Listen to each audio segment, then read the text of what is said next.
Hello दोस्तों, कैसे हैं आप सभी लोग। आशा करते हैं कि आप सभी लोग अच्छे होंगे। ठीक है, तो ज्योग्राफी में जहाँ तक हम लोगों ने पढ़ा था, तो चैप्टर नंबर 7 आप लोगों का समाप्त हो गया था। ठीक है, उसमें अंतिम लाइन हम लोगों ने ज्वालामुखी एवं भूकंप के ऊपर देखा था कि दो प्लेटों के आपस में टकराने से इनकी उत्पत्ति होती है या घर्षण से इनका उत्पत्ति होता है। ठीक, तो आज हम जो लोग पढ़ने वाले हैं, हम लोग वो पढ़ने वाले हैं नेक्स्ट चैप्टर, और चैप्टर नंबर 8। चैप्टर नंबर 8, ठीक है, यह है भू आकृतिक प्रक्रियाएं। भू आकृतिक प्रक्रियाएं, ठीक है, भू आकृतिक प्रक्रियाएं हम लोगों का नेक्स्ट चैप्टर है। ठीक, जैसे हम कह सकते हैं कि भू आकृतिक प्रक्रियाओं को स्थापित करने वाले कारकों को कई तरह से विभाजित किया गया है। कारकों को कई तरह से विभाजित किया गया है। यह हम कह सकते हैं कि स्थल रूप को प्रभावित करने वाले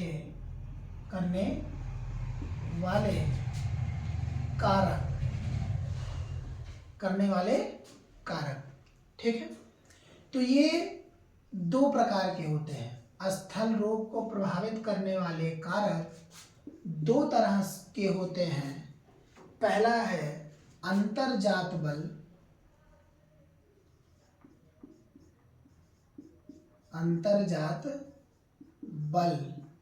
दूसरा है बहिर्जात बल।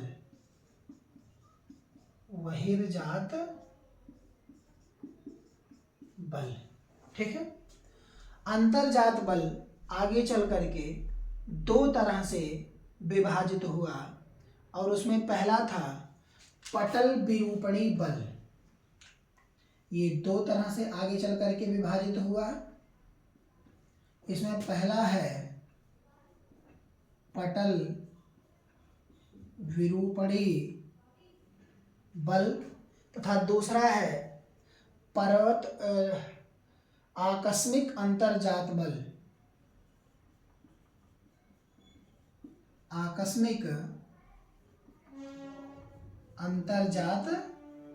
बल। ठीक है, तो यह जो हमारा पटल विरूपणी बल है, यह आगे जाकर के दो भागों में विभाजित हुआ, जिनमें पहला था महानिदेश जनक बल।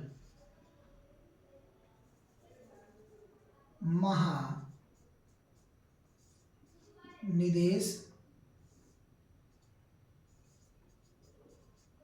जनक बल। ठीक है, और दूसरा है पर्वत निर्माणकारी बल। पर्वत निर्माणकारी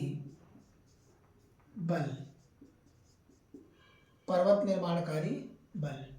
तो ये जो हमारा महानिदेश जनक बल है, यह आगे जाकर के दो भागों में विभाजित हुआ, और पहला हुआ ऊपरी मुखी बल, इसी को निर्गमन बल कहा जाता है। ऊपरी मुखी या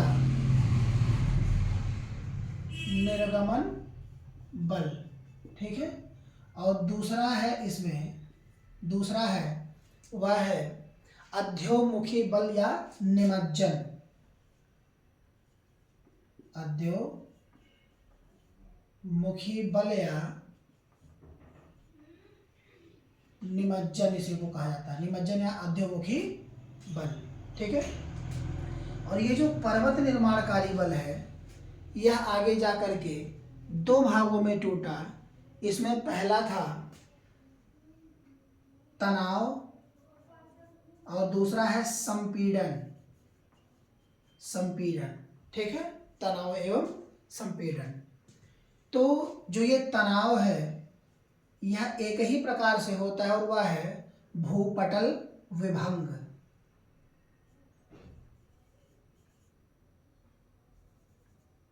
भूपटल विभंग, ठीक है, भूपटल विभंग। अब भूपटल विभंग ये कार्य करते हैं दो तरह से। भूपटल विभंग जो है ये दो तरह से कार्य करते हैं, जिनमें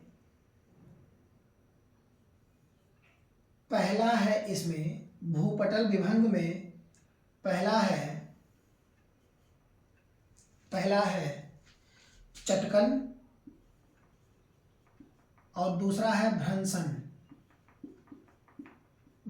ठीक है, चटकन एवं भ्रंशन।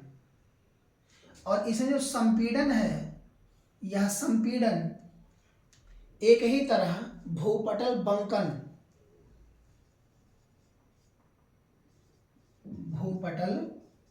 बंकन, और यह इसी बंकन को ही एक नाम से और जाना जाता है, जिसे हम लोग देहाती भाषा में कहते हैं मुड़ना, या हम कहते हैं फोल्ड।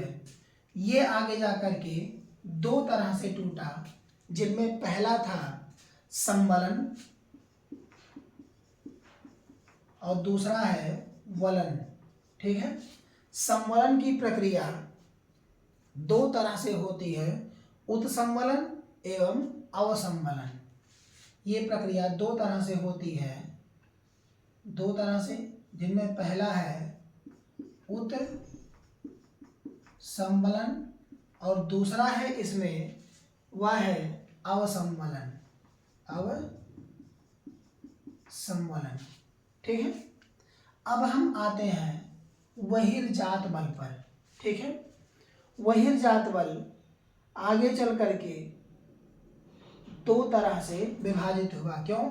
क्योंकि बहिर्जात बल का अनाच्छादन हुआ। पहले क्या हुआ? अनाच्छादन। और यह अनाच्छादन दो तरह से होता है। अनाच्छादन दो तरह से होता है, जिनमें पहला है अपक्षय और दूसरा है अपर्दन।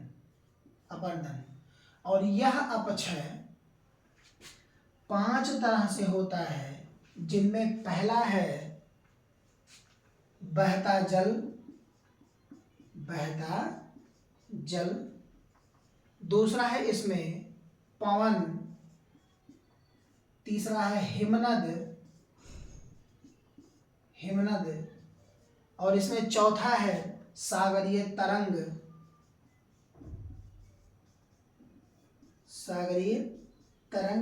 एवं पांचवा तथा अंतिम है परिहिमानी,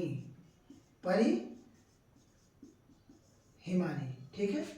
तो ये 5 तरह के बल बहिर्जात बल में कार्य करते हैं, जो कि स्थल रूप को प्रभावित करने वाले कारक के रूप में कार्य करते हैं। तो ये आप लोगों को पूरी तरह से समझ में आया होगा, ठीक है, कि कौन कौन कैसे टूट करके और किस तरह से कार्य को करते हैं, ठीक। तो आइए अब इसके बाद इसको आप लोग नोट कर लीजिए, इसके आगे हम चलते हैं।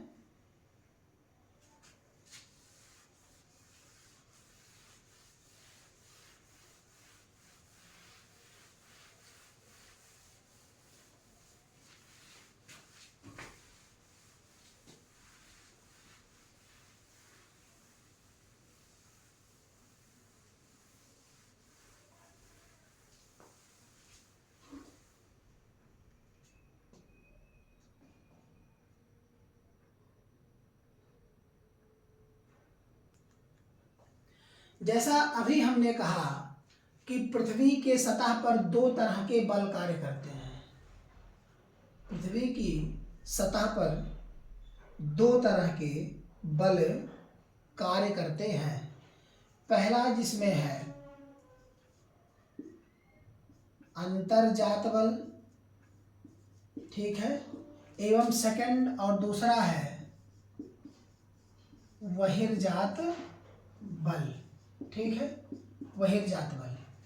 तो पहला है अंतर्जात बल एवं दूसरा है बहिर्जात बल, ठीक। तो जो ये हमारा अंतर्जात बल है, अंतर्जात बल, यह बल पृथ्वी के आंतरिक भाग में, कहां पर? पृथ्वी के आंतरिक भाग में,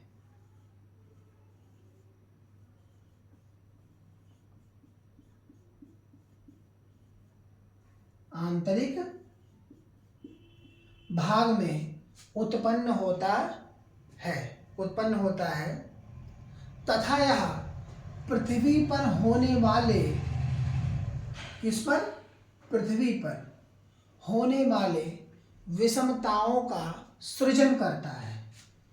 पृथ्वी पर होने वाले विषमताओं का सृजन करता है, सृजन करता है। और यह जो बहिर्जात बल है, यह बहिर्जात बल, जैसे कि इसके नाम में ही आप लोगों को लग रहा होगा, बहिर अर्थात बाहर, बहिर अर्थात बाहर, ठीक है। यह पृथ्वी की सतह पर, किस पर? पृथ्वी की सतह पर कार्य करता है, ठीक है, उत्पन्न होता है तथा यह बल भूपटल पर समतलन की स्थापना करता है, या हम कहें कि यह पृथ्वी पर समतल की स्थापना करता है। क्या करता है? समतल की स्थापना करता है। तो ये आप लोगों को समझ में आ रहा होगा, कोई दिक्कत नहीं है, ठीक।